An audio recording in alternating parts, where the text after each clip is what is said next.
આજના વિડીયોમાં એવા ઉપયોગી આઈડિયા શેર કર્યા છે કે તમારા ઘણા બધા કામ સરળ થશે, તમારો કિંમતી સમય, મહેનત અને પૈસા પણ બચશે. તો ચાલો વિડીયોને સ્ટાર્ટ કરીએ. તો આ રીતે જે ઘરોમાં સ્લાઇડર જાળીઓ હોય છે ને તેને સાફ કરવું ખૂબ જ અઘરું હોય છે. અને આ રીતે જો સાંકડા ખાંચાવાળી હોય તો તેમાં કોઈ પણ વસ્તુ જાય નહીં અને તેને સાફ પણ ન કરી શકાય. ચોમાસામાં તેમાં હવે પાણી જો અડી જાય ને તો ખૂબ જ તેમાં ધૂળ જામી જાય છે. તો તેને સાફ કરવા માટેની તમને ખૂબ જ સરસ આઈડિયા બતાવું છું. આ રીતે આપણી પાસે જૂના બ્રશ હોય છે ને કલર કરવાના, અથવા તો આપણે તમારે આ રીતનું ન હોય ને તો જો આપણે ડાય લગાવીએ ને માથામાં એવું કોઈ જૂનું બ્રશ હોય ને તો તે પણ તમે લઈ શકો. અને આ જો પોળા ખાંચા હોય ને તેમાં આ રીતે બ્રશથી આપણે શું કરવાનું, પહેલાં કોરું જ આપણે રાખવાનું, પાણી નહીં અડાડવાનું. આ રીતે કોરું હોય ને ત્યારે આપણે તેને આ રીતે વાળી લેવાનું. જો આપણે ઘરમાં આપણે સાવરણી ફેરવીને એ રીતે તેમાં આપણે બ્રશ ફેરવશું ને તો તેની બધી ધૂળ છે ને એક જગ્યાએ ભેગી કરી લેવાની. જુઓ તમે જોઈ શકો છો કે બધી ધૂળ આપણે તરત જ ભેગી થઈ જશે. એક વચ્ચે આપણે લઈ લેવાની બધી ધૂળને. અને આ રીતે બધી ધૂળ ભેગી થઈ જાય ને પછી આપણે એક કાગળનો પીસ લઈ લઈશું, જુઓ કોઈ પણ. અને ત્યાર પછી આમાં તમે સ્લાઇડરની જાળીમાં જ આ રીતે કાગળને નાખી દેવાનું. અને આ રીતે તમે કરશો ને બ્રશથી, જુઓ તો બધી ધૂળ તેમાં કાગળમાં આવી જશે. તમે જોઈ શકો છો. તો આ રીતે પહેલાં આપણે બધી ધૂળ એમાં ભરી લેવાની અને બહાર કાઢી નાખવાની. જુઓ તમે જોઈ શકો છો, ખૂબ જ સરળતાથી આ થઈ જશે કામ આપણે. અને આ રીતે થઈ જાય ને પછી આપણે શું કરશું, જે આ સાંકડો ખાંચો હોય ને આ રીતના, જુઓ ઝીણું કોઈને સ્લાઇડરમાં પણ હોય છે, તેના માટે આ રીતની એક ચમચી લઈ લેવાની આપણે. અને ચમચી લઈ અને ત્યાર પછી આપણે એક ટોવેલ આ રીતનું હોય ને તેને ભીનું કરી લેવાનું. નાનકડો ટોવેલ હોય કે આ રીતનું જાડું લુગડું હોય ને તમારી પાસે કોટનનું, તે પણ તમે લઈ શકો. અને આ રીતે ચમચી તેમાં વીંટાળી અને આ રીતે તમારે સાફ કરી લેશો ને, જુઓ એકદમ સાંકડો ખાંચો તો ખૂબ જ સરળતાથી તમે જોઈ શકો છો. ધૂળ બધી એમાં આવી જશે કેમ કે આપણે એમાં ચમચી નાખી છે. તો ચમચીની મદદથી તેની ધાર હોય ને તો સરસ થઈ જાય. જુઓ તો આ રીતે ભીના કપડાથી કરીએ એટલે બધી ધૂળ તેમાંથી સાફ થતી જશે.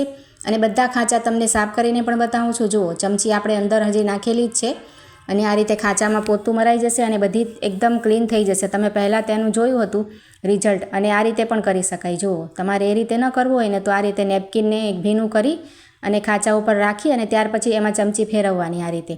તો બધા જ જે તમારે સાંકડા કદાચ હશે ને કોઈ પણ વસ્તુ નહીં જતી હોય ને તે પણ સરસ રીતે આમાં ચમચીથી સાફ થઈ જશે.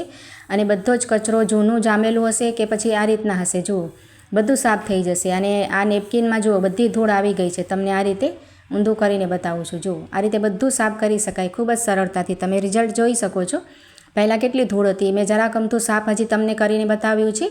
જો તમે આ રીતે કરશો ને તો તમારી જાળી એકદમ ચમકદાર થઈ જશે. બધી ધૂળ જૂની હશે તો પણ નીકળી જશે. ખૂબ જ સરસ આઈડિયા છે.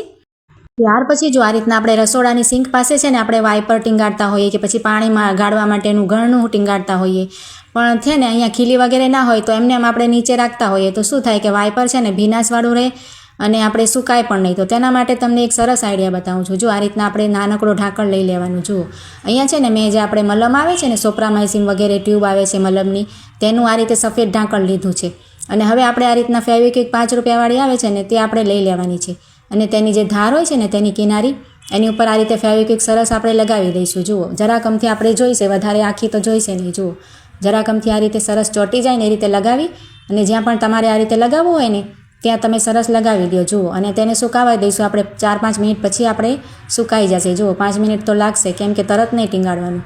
તો આ રીતે આપણે ખીલી પણ નહીં લગાવવી પડે. અને આ રીતે આ પ્લાસ્ટિક ઉપર આપણે ફેવિક્વિક લગાવ્યું છે ને એટલે સરસ ચોંટી જશે, નીકળશે નહીં. તમે ટ્રાય કરીને એકવાર જરૂરથી જોજો. અને આ રીતે જુઓ તમારી પાસે સફેદ ઢાંકણ કદાચ આ રીતના ન હોય ને તો આ કોલગેટનું ઢાંકણ પણ લગાવી શકો. પણ અહીંયા છે ને મારે સફેદ ટાઇલ્સ છે ને એટલે મેં આ રીતનું વ્હાઇટ લીધું છે. તો આ રીતના ગળનું પણ લગાવી શકાય. જુઓ ખૂબ જ સરસ આઈડિયા છે. જુઓ તમે ટ્રાય કરજો અને સારો લાગ્યો હોય તો લાઇક કમેન્ટ દ્વારા જરૂરથી જણાવજો. ત્યાર પછી જો આ રીતના આપણે ક્યારેક શું થાય કે રોટલી આપણે કરીએ ને તો ખવાય નહીં, ઘણી બધી બચી જાય. અથવા તો આપણે સવારે વહેલી કરી લીધી હોય ને આપણે બપોર સુધી જો રોટલી ઠંડી થઈ જાય ને આપણે ગરમ કરવી હોય, એકદમ ફ્રેશ બનાવી હોય ને એકદમ તાજી એવી જો કરવી હોય ને તો તમારે શું કરાય, આ રીતના ખૂબ જ સરસ આઈડિયા છે. જો આ રીતના આપણે એક ટિફિન બોક્સ હોય ને તેમાં બધી રોટલીને આ રીતે રાખી દેવાનું. અને આપણે હવે ગેસ ચાલુ કરી લેવાનું. અને ત્યાર પછી એક કુકર આપણે રાખી લેવાનું. એમાં જુઓ તમારે જો દાળ ગરમ કરવી હોય કે શાક કરવું હોય કે આ રીતે ભાત કરવું હોય ને તે એક ડબ્બામાં ભરીને રાખી દેવાય અને ઉપર તેમાં ઢાંકણ લગાવી દઈશું. જુઓ આ રીતે ટિફિનના ડબ્બામાં ઢાંકણ હોય છે ને, અથવા તમે પ્લેટ પણ લગાવી શકો. કોઈ આપણે તમે વાટકો રાખ્યો હોય તો તેમાં પ્લેટ પણ રાખી શકો. અને આ રીતે જુઓ રોટલી ઉપર પણ આપણે ઢાંકી દેવાનું. અને ત્યાર પછી ઢાંકણ કુકરનું બંધ કરી દઈશું. હવે આપણે છે ને તેમાં સીટી નથી આવવા દેવાની. આપણે ગેસની ફ્લેમ છે ને એકદમ સ્લો રાખવાની અને ફક્ત આપણે 3 થી 4 મિનિટ આપણે ગેસ ચાલુ રાખવાનો. એટલે સીટી જેવું આપણને લાગે ને કે ભરાય છે તો આપણે બંધ કરી દેવાનું તરત જ 3 મિનિટ પછી. અને ત્યાર પછી આપણે ચેક કરી લઈશું. તો જુઓ રોટલી પણ આપણી એકદમ ફ્રેશ થઈ જશે. આપણે જેમ હમણાં જ બનાવી છે ને એ રીતના રોટલી થઈ જશે. તમે ટ્રાય કરીને જોજો. અને જે આપણે દાળ ભાત શાક કે કોઈ પણ વસ્તુ ગરમ કરવા રાખીએ તે પણ ફ્રેશ થઈ જાય. આપણે એક જ કુકરમાં છે ને બંને કામ થઈ જશે. આપણે વારે ઘડીએ ગેસ પણ ઓછો બળે અને મહેનત અને સમય પણ બચે. ખૂબ જ સરસ આ આઈડિયા છે. તમે જરૂરથી ટ્રાય કરજો. અને જો આઈડિયા આજના સારા લાગ્યા હોય તો લાઇક કરજો, કમેન્ટ કરજો અને આવા જ આઈડિયા જોવા માટે ચેનલને સબસ્ક્રાઈબ કરજો. તો ચાલો મળીએ નવા વિડીયોમાં.